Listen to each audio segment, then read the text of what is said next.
Hello everybody and welcome to this video on the safe sighting, lighting and maintaining of a fire.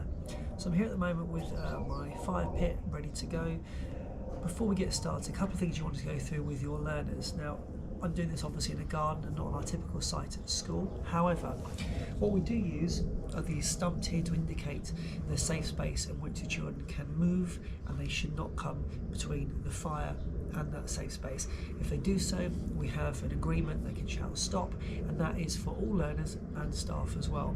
So unless they are the forest school leader, they should be maintaining a safe distance from the fire, observing from a distance unless invited in safely to do so. When I'm controlling the fire, I'm making sure that I'm in my respect position so that I can move away should I need to. A couple of the safety precautions we need to make sure we have in place. We have our bucket here of water. We have a specific first aid burns kit.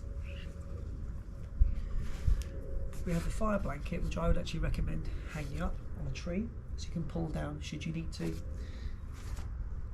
And of course, the fire safety gloves, which we'll be using shortly when we begin to move the fire into its phase 2 after the initial lighting. So it's really, really important that you talk about these rules with the children, that they are familiar with them at the beginning of every session, especially keeping that safe space around it.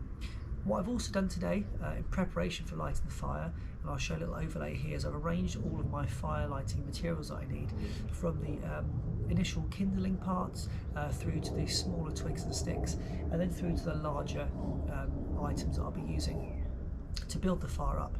It's been a little bit wet and windy recently, so I've been drying out some of those items, and I've also got some of the backup dry wood that you can purchase at any shops, because sometimes it's important to have those things available to you. We can't always rely on the environment around us to provide us with what we need all year round, so you do need to make sure you maintain a safe environment by having those items that are not going to be particularly wet and not going to stop you from being able to light the fire and causing a particular hazard.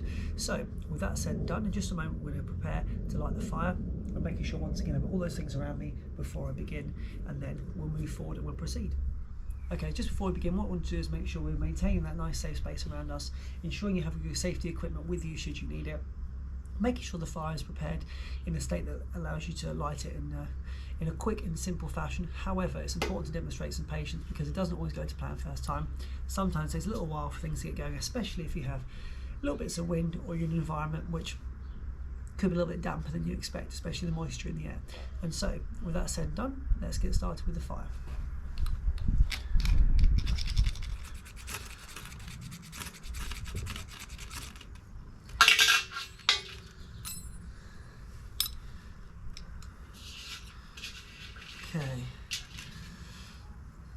Okay, I had to wait a little bit there because of the wind that was coming in. We've now started the fire.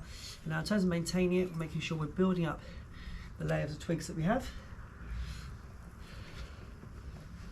Pop this on here.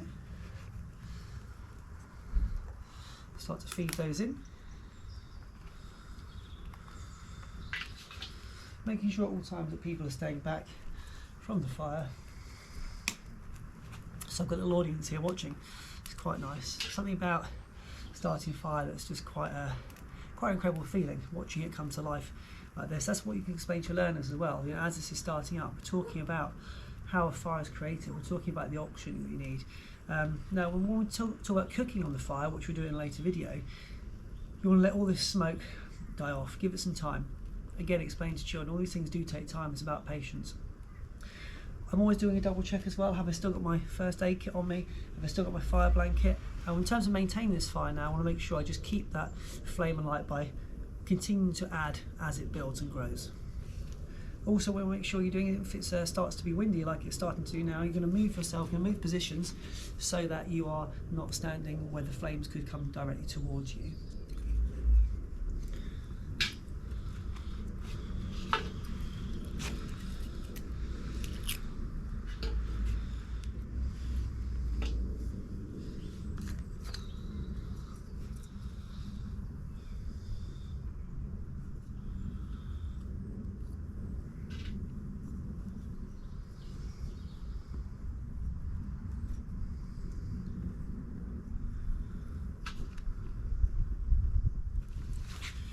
Okay, so I'm building this up in a sort of wigwam teepee style, just to keep the fire centralised. So we're going to leave this for a little while now, and just going to keep watching it, ensuring that we maintain it in a safe and efficient manner. So just let that flame take hold, watch and observe.